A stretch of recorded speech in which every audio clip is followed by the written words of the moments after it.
got your non-conference schedule completed last week against some tough teams there, but this week you re-enter conference play, and it's going to be conference from here on out. But good thing is you got a 2-0 conference record going back in as you go to Northeast Wednesday and host Hines Saturday. Let's talk about the rival Tigers first. Talk a little about them and what you expect to see out of them Wednesday.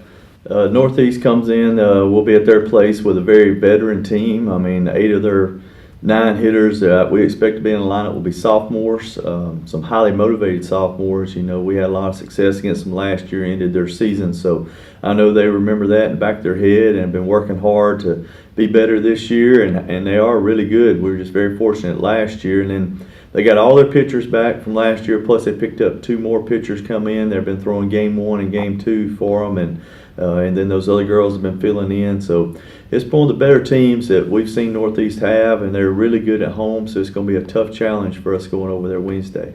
Okay, and I know you're a coach, like take things one game at a time, but tell us a little bit about that Hines squad that will be coming to Fulton Saturday as well. Hines, Coach Mike does a great job. They just get after it. You just never know what to expect. We've been down there 2 years in a row playing on that turf field. They've got a big first baseman that can hit one as long as or as far as you can see. He's picked up a couple of young arms. I see that's been having a lot of success. They play a tough, similar to us, a tough non-conference schedule against some really good teams, and have had some success. They kind of been up and down a little bit, but we know they're going to swing the bats, they're going to get after it, and they're going to put some kids in the circle that's going to pound the zone. And there are no easy or off days in our conference if we've ever come ready to play on Saturday. All right, Coach. Well, spring break just wrapped up. I know you gave the girls some time off. Got to get them back in, refocused as always. Just give us an update on your entire squad and how they're doing. I know today I don't know if y'all came in Sunday or not, but I know Monday, first day back full practice there. Just talk about them and what you're expecting to see out of them the rest of the way out.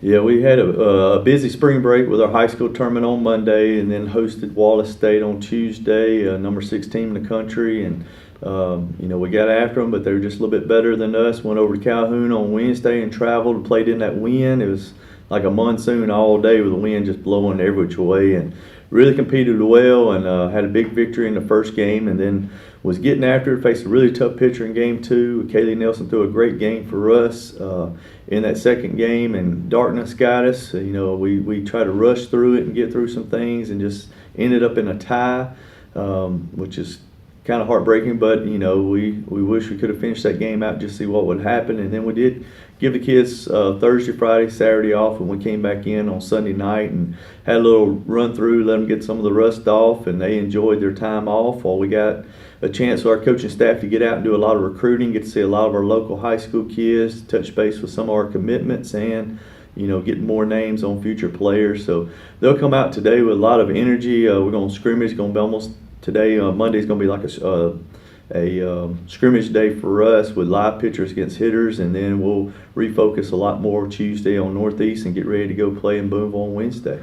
Okay, and last thing here, Coach, just talk about your girls and some of the performances that they've had so far this season that have stood out to you. Yeah, well, it all starts with us, of course, with our number 1 pitcher, Olivia Burns. She's just been consistent. She's going to pound that strike zone. She gives us a chance to win every time she goes out. We just have to play defense behind her and get some runs, and we know she's going to compete for us. We've really been challenging those freshman pitchers to be ready, to fill that role of we need an opener, we need a middle pitcher, and then we need a closer. And Nelson went the distance the other day, but we've been mixing and matching with her and Hannah Swallers, Mary Kate Butler. They've all been working in there. Savannah Stamps has stepped up and pitched really well her last 2 outings. So we're feeling good about our pitchers. They're giving us a shot, and we just got to be, more consistent with all the freshmen we got on the field, just making the right decisions. And we've been putting them in a lot of situations in practice and, of course, in games. But Maddie Miney's been doing an outstanding job leading off for us. Rachel Sternisha's been she's been in top 20 in the country in RBIs the whole season. You can count on those. And Samantha Conley runs a team as our catcher and batting in the 3 hole. So we feel good that our bats are starting to come around. We get some more good at bats from Summer Crider, Macy Cox, and Casey Carpenter, and then extending the lineup all the way down to Jessica Davis. And that's what we want to have. We want to have 9 hitters that we can count on. That's just going to give us good quality at bats each game. So we feel good as we're going forward into our tough conference. All right, Coach. Well, thank you for your time during this busy time of year, and best of luck on Wednesday at Northeast. I appreciate that. Thank you.